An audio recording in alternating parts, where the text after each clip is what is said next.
Hey legends, what's up? It's Darkmech here from Big Dumb Gaming, and it's finally time. The Mage Tower is back. Legion Time Walking is here, and all you thirsty Guardian Druids want some Felbear. And why wouldn't you? So naturally, I'm going to help you get it because I'm just a fucking good bloke like that. So, video breakdown today. We're going to cover off talents, consumables, macros, gearing, what works, what doesn't work. We're going to give you a pretty comprehensive breakdown of Phase 1 and Phase 2. And then I'm going to walk you through the fight on the video, going through everything. So there's a bit to cover. Timestamps are in the comments below though if you just want to skip to a particular area. Now, full disclaimer, on the PTR I used nothing from old time walking dungeons or anything from old raids, anything like that. I used my Shadowlands gear, Shadowlands consumables, stayed with the same talents, and that was it. From that, I had zero issues in completing the Mage Tower. So don't go thinking that you needed to farm a bunch of old world lists that you'll see coming out, you know, that are best in slot for the Mage Tower challenge and things like that. It's not required. It obviously helps, but it isn't required. So just keep that in mind as we move through this. And yeah, let's get into it. Start with the talents. Okay guys, so talents wise, when I did this on the PTR, I ran the full standard Shadowlands Mythic Plus build basically. So in the fight that we'll be watching, when I'm talking about it, I ran 2-2-1-3-3-1-1. But there are some other options that you can absolutely use in this Mage Tower to make your life slightly easier. Or if there's points that you're struggling with and things like that. So level 15 Brambles or Blood Frenzy are the two picks. Brambles is a really solid option here. It's also a solid DPS option because you can couple it up with Barkskin and turn it into that sort of small DPS cooldown. It's strong in single target and it's strong in AoE. It's really good through this encounter. Blood Frenzy is also nice, gives you that extra rage in Phase 2 when you're going through Cruel, especially when you've got Incarn up and the ads are spawning throughout it, which you convert into extra Iron First Axe. But Brambles is probably the slightly better pick for this challenge.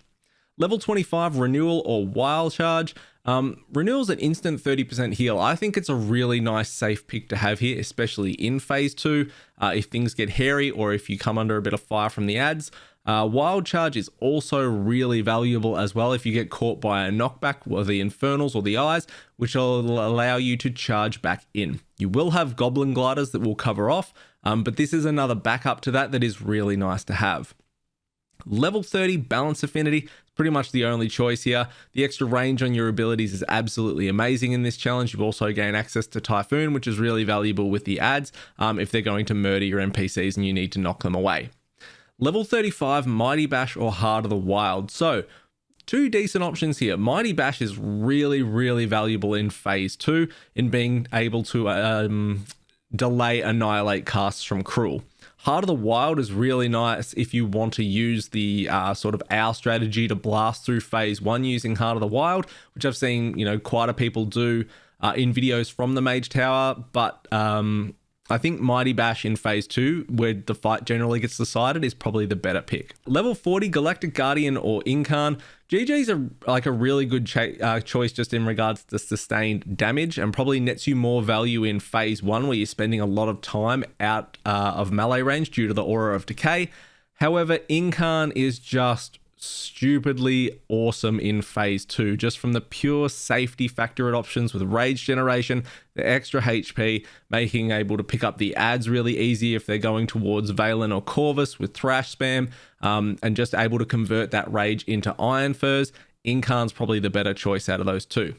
Level 45 Earthwarden or Survival of the Fittest. Earthwarden has been the default pick for Shadowlands, and it's not a terrible choice here, particularly in Phase 2. However, Survival of the Fittest is just really strong all around, both in Phase 1 and Phase 2, giving you further access to Barkskin and Survival Instincts. If you've taken Brambles as well, that obviously lines up better with Survival of the Fittest because you'll be able to have Barkskin up more, which gets more DPS out of Brambles. Level 50 Rend and Tear. I think this is the best pick in the row here. Pulverize provides you another damage reduction, so to speak, with the 35% DR for 10 seconds, which is really nice in a number of spots through this encounter. But mainly Phase 1 is just executing the mechanics. There's not a lot that can sort of kill you if you do that right. And then Phase 2 is a DPS race whilst doing mechanics. So the toolkit from Druids has enough survivability built into it without needing this. Rend and Tear gives you a smaller DR plus a damage increase to the target, so Rend and Tear is just the better pick here. Moving into consumables now. Alright, so consumables wise, Goblin Glider. If you're an engineer, ensure you have a glider on your cloak. If you're not an engineer, make sure you have a stack of Goblin Gliders in your bags. They are extremely valuable as they will allow mistakes against Infernals and Eyes if you lose focus to be recovered from rather than getting yeeted off the platform into Narnia. Drums. So all drums provide the same benefit in time walking, so use whichever drums are cheapest basically on the auction house. The current drums are the drums of Deathly Ferocity, but you want to ensure that you have a stack of drums for when Cruel comes down in phase 2. That's the big damage check phase basically. That's when you're going to be popping your drums, and you want to be able to nuke through Cruel as quick as you can, because basically when Cruel comes down, it's basically a DPS race, because you'll stack a debuff on you via Annihilate and you'll get to a point where you can't survive anymore and you die. Scrolls. BFA scrolls are a really nice addition here to have. So you can have the War-Torn Scroll of Battle Shout, War Scroll of Fortitude, and War Scroll of Intellect. So make sure you pick up some of them. It's going to make your life easier. Runes, Augment Runes will grant you +5 primary stat. The Veiled Augment Rune from Shadowlands works in this way as well. If you purchase the Light Forged Augment Rune in Legion, that should work as well. Though when I checked, I thought it said capped at 49, but we'll find out tomorrow if that works. Pots, few options here. So Potion of Prolonged Power gives you +40 primary stat for 60 seconds, which is nothing to scoff at. BFA pots though are the biggest bang for buck. So Superior Battle Potion of Agility will grant you 105 primary stat for 25 seconds, which makes them the go-to choice. Shadowlands Pot of Spectral Agility will give you 54 primary stat for 25 seconds. So if you've got a stack of them and you don't want to get the BFA pots, you can certainly do them, but the BFA pots are 105 primary for 25 seconds. So if you can get them, go for them. Health pot perspective, Legion health pots, the Astral Healing Potion, are the best ones here. 4,950 health from those. The BFA Abyssal Healing Pot is 4,400, and the Shadowlands Spiritual Healing Pot is 2,200. Weapon oils or stones. Shadowcore Oil will provide you with a slight DPS increase in single target over the Sharpening Stones. So if you've got Shadowcore Oil, go with them. Stones, not a terrible option though if you don't have any oil or don't want to get oil. Flasks, BFA Flasks, again leading the charge here. 31 primary stat from the Greater Flask of the Currents. Legion Flask, 7th Demon will get you 21 primary. And if you can't be bothered with any of that, a Shadowlands Flask will get you 20 primary. So BFA Flask, again, the go-to there. Food-wise, BFA Borealis Blood Sausage gets you 13 primary.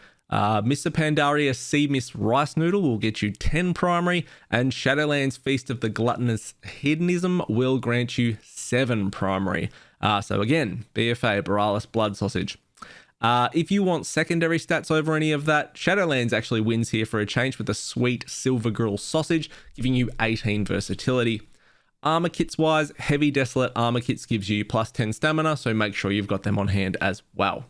So that's it for consumables. Let's talk about macros.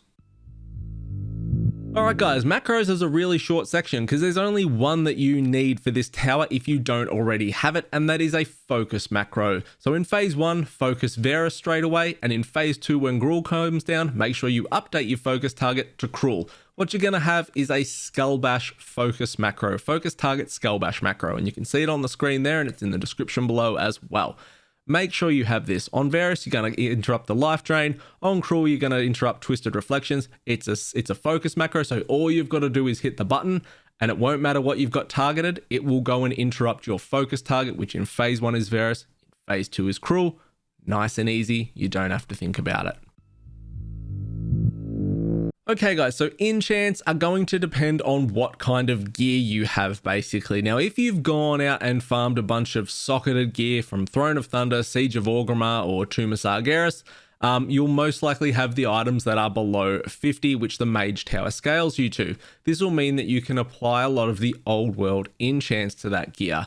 Now keep in mind, if you did go down the Throne of Thunder, Siege of Orgrimmar mark, your gear will probably be around the level 45 to 47, meaning that you will be missing out on a fair chunk of stamina if you do go down that route. Tumor Sargeras was the best for the socket farm in regards to not missing out on as much stamina. So just keep all that in mind when I'm going through this enchant list. If you are in your Shadowlands gear, just stick with your Shadowlands enchants and don't worry about it. But if you did go, all out, then you can apply some of this stuff with the list. So neck-wise, Mark of Hidden Satire or Mark of the Claw. Shoulders, Great Tiger Claw inscription. Cloak, Fortified Leech. Chest, Eternal Stats. Wrists, Greater Agility. Belt, a Living Steel Belt Buckle. Legs, Shadow Leather Leg Armor. Feet, Eternal Agility. Rings, a Cord of Versatility or Tenet of Versatility. Weapon-wise, Dancing Steel, Sinful Revelation, or Celestial Guidance. So, as I said, if you've got the lower weapons and things like that, you can absolutely go down the Dancing Steel path. Otherwise, just stick with your Shadowlands enchants. You will be fine. Gems wise, if you've gone to the effort of grinding out all that old content gear, all the old socketed content gear, you'll of course want to fill them with gems. So meta gem wise, the Agile Primal Diamond from Mr. Pandaria is your best bet, or the Agile Shadow Spirit Diamond from Cataclysm. Agility gem wise, you can get a +7 agility, and which is a unique Leviathan's Eye of Agility. You've also got the +6 agility, which is a unique Kraken's Eye of Agility. The +6 agility and unique Saber's Eye of Agility, and a +4 delicate Queen's Garnet, which are all selling for an absolute fortune on the auction house at the moment if you've gone down that route.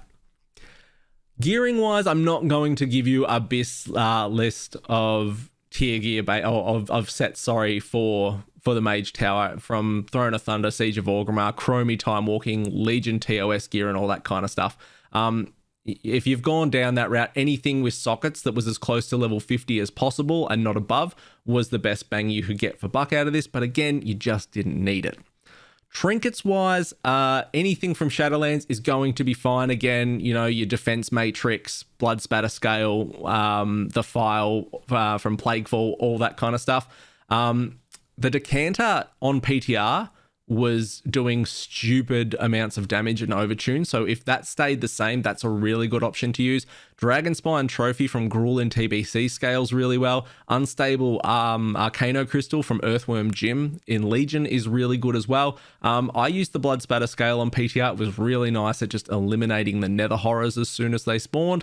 But otherwise, just run with your Shadowlands trinkets. You'll be fine. Now, what doesn't work?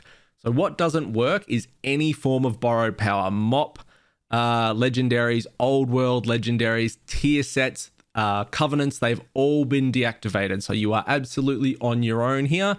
The mop cloaks were working on PTR and some people were using them. I didn't bother, but they've been disabled anyway, so it doesn't matter.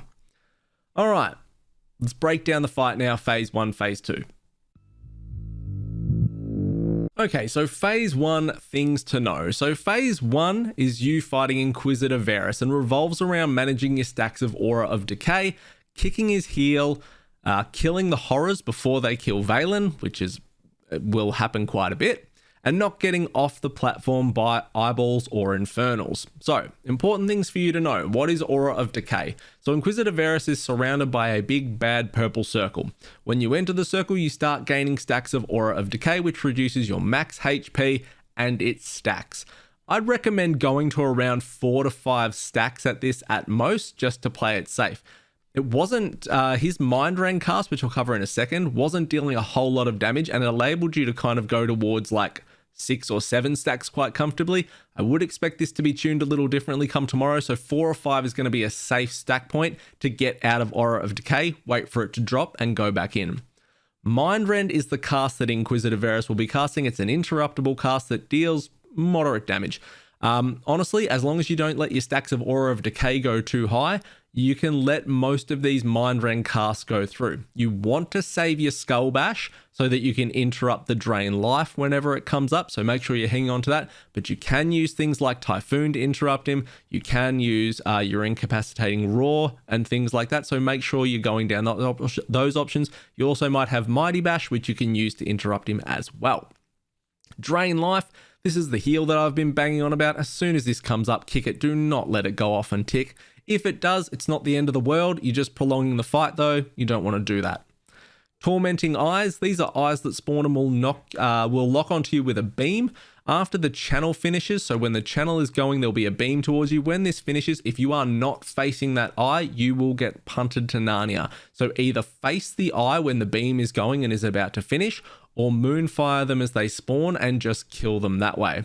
They generally do die fairly quick with moonfire, and really wasn't an issue in killing them. I generally ignored them back in Legion and didn't bother. On the PTR though, I just murdered them with moonfire. It was really quick and easy. Smoldering Infernals. So these ads will spawn in phase 1 and are present in phase 2 as well.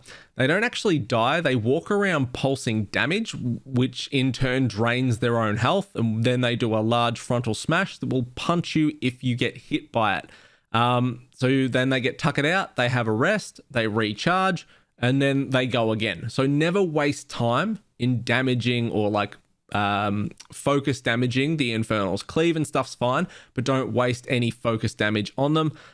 They will just kill themselves basically. They'll become a banished form and then they'll reanimate themselves and walk around again. The biggest thing with the Infernals is watch the frontal smash, as that will send you off the platform, and that's what you really need to be aware of. The Nether Horrors, these spawn throughout phase 1 and phase 2 as well. Now, they stack a debuff when hitting you called Psy Talons.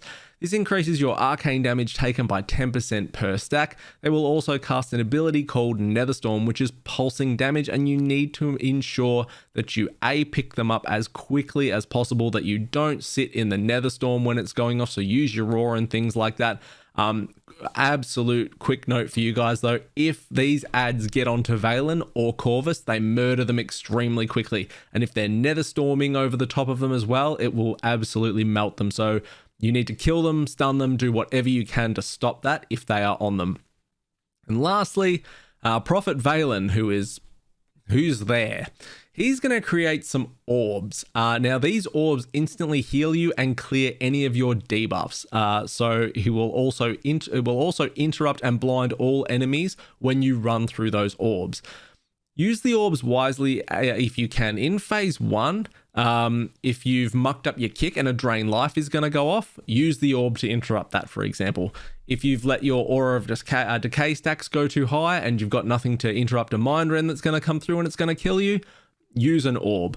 If you're in trouble with the ads, use an orb. You get where I'm going here, but you want to try and go through to phase 2 with as many orbs up as you can, because it will make phase 2 a lot easier if you have them available.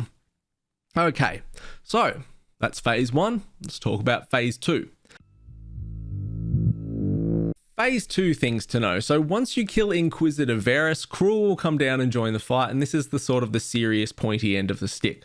The eyes will no longer be spawning, but you will have the Nether Horrors and however many Infernals you had up from phase 1 in phase 2. Generally, you want to be pushing into phase 2 with 3 Infernals up, 2 to 3 Infernals. If you can, 4, 5, you're starting to move too slow through phase 1, and you're going to have a lot to monitor in phase 2 with the knockback if you've got that many Infernals walking around whilst you're trying to handle Cruel. So there'll be a brand new Cutter Beam that is also going across the platform. This will push you if you're in it. You can just jump over it. It's fairly simple to deal with. And now you have not just one NPC that can die, but you have 2, because Corvus is in the fight now as well. Now, this phase is all about visual mechanics from Blizzard trying to overwhelm you. It's a DPS race against Cruel and his Annihilate. So there's a lot going on, and it's really easy to get overwhelmed with. So you need to really try and focus up on the things that you need to focus on. So High Cruel will belt you with an ability called Annihilate, and this is a really large physical damage hit.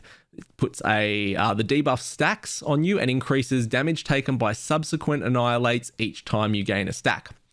You need to have a plan to manage out your Annihilates, and you should be aiming to take 4 successful hits of Annihilate, and then you want to be using the orbs and your stuns and things like that to delay the other Annihilate casts, so you're not actually getting hit with any more.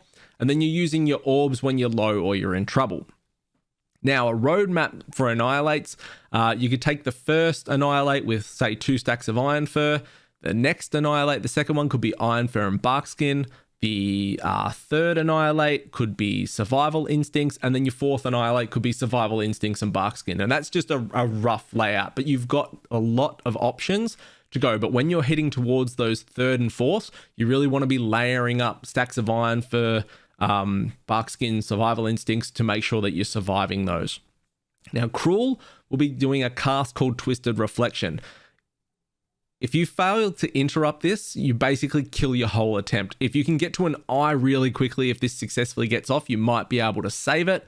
But otherwise, Cruel's going to heal for 5% HP each hit he gets off if you fail to interrupt this. So Twisted Reflections, interrupt ASAP. You've got your focus macro, Cruel's come down, you've added him as a focus. Soon as Twisted Reflection goes off, Skull Bash, interrupt, no worries.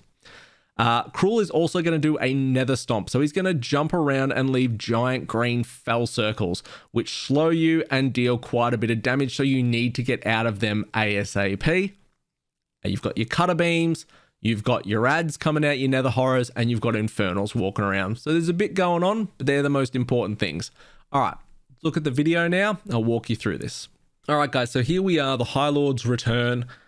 So phase 1, Inquisitor Varus and Valen is your NPC that you're keeping alive. Corvus will go forward. He'll get imprisoned in a little bubble, and you don't really have to worry about him in phase 1. In phase 2, that's when you've got the 2 NPCs that will try and cuck you at every single turn possible. So another thing that you can do in phase 1, I'm in our form here, and I'm not really a druid. I don't really know what I'm doing that well. But you can Heart of the Wild and nuke this part as much as you can. Now, if you bring Varus back, if you start back a little bit further than I was, or Valen's still going to attack from here, you can actually get some damage out of Prophet Valen by doing this. Okay, so see sort of how I started off well back here instead of running up. If you start well back here and pull Inquisitor back, you'll be able to get some free DPS off Valen, which is, you know, anything in this helps. Okay, so nice little extra thing you can do here. So starting off, as I move into this big circle, Aura of Decay weak aura here shows me how many stacks I'm at. 4 to 5 is kind of the point that you want to be going to, and then moving out of this large Aura of Decay circle. This is the Drain Life cast that I was talking about. So I'm going to make sure I've got my focus here, my focus target set. I've got my focus macro, and I'm just going to hit Skull Bash and interrupt that. No worries. Here's his Mind Rend cast he does, and this is one of the little Tormenting Eyes. Now, one thing with these Tormenting Eyes that I didn't mention, they are immune to physical damage. You can only kill them with magic damage, which is perfect for a druid because you can just moonfire them to death. I'm just moving out here with Thrash at the moment. You can see the immune going off on it, but they do die in like 2 moonfire ticks, so they die really quick. 4 stacks of Aura of Decay, so I'm out, and then I'm going to move back in. The Nether Horrors are spawning now, so you can see just doing something to pick up aggro on them, be it attacking Varus straight away when they spawn to get them to come to me is absolute key, stops them going for Valen. Now I'm using the Blood Spatter Scale Trinket here from the other side.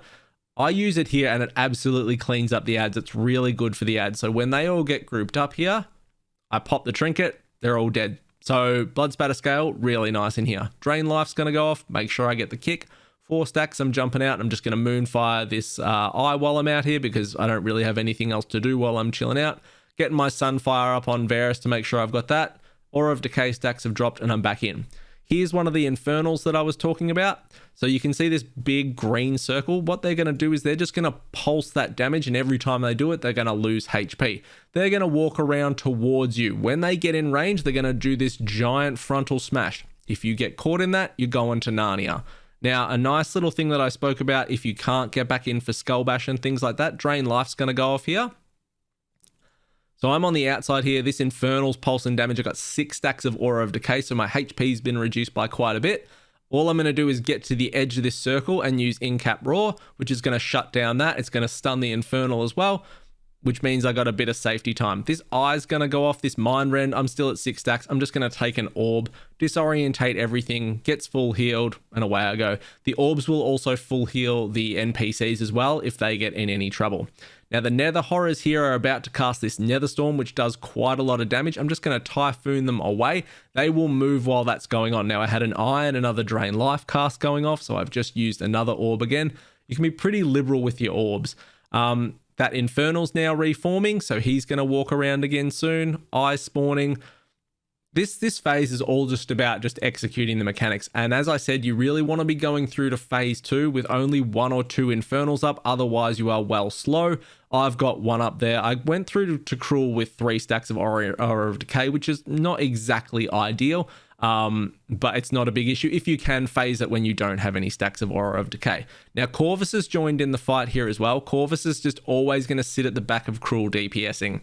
So the Infernals are in this. The Eyes are not in phase 2. I've set Cruel as a focus target. Here comes his Annihilate. So this is that ability that we were talking about, that every time it hits you will add a stacking debuff to you, which will cause the subsequent Annihilates that happen to cause you more damage when they go through. So green puddles moving out of the way, and we're just going to kite Cruel sort of around the outside. Now there's also the Cutter Beams that are in this as well, plus the Nether Horrors will go for Valen, and if Corvus or Valen are stuck under that storm they will die really quickly. So first Annihilate goes off.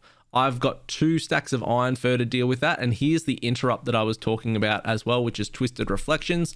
So Twisted Reflections is going to come after this Annihilate. So 2 stacks of Iron Fur, no worries. Interrupt Twisted Reflections, cool.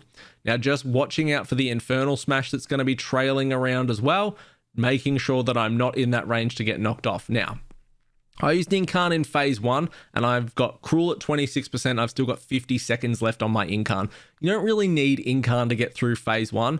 However, having Incarn at the end of this is generally far more valuable than having it up at the start, because when you get to the 3rd and 4th Annihilate hits, that's when you want Incarn to be smashing out your rage to get those really high stacks of Iron Fur.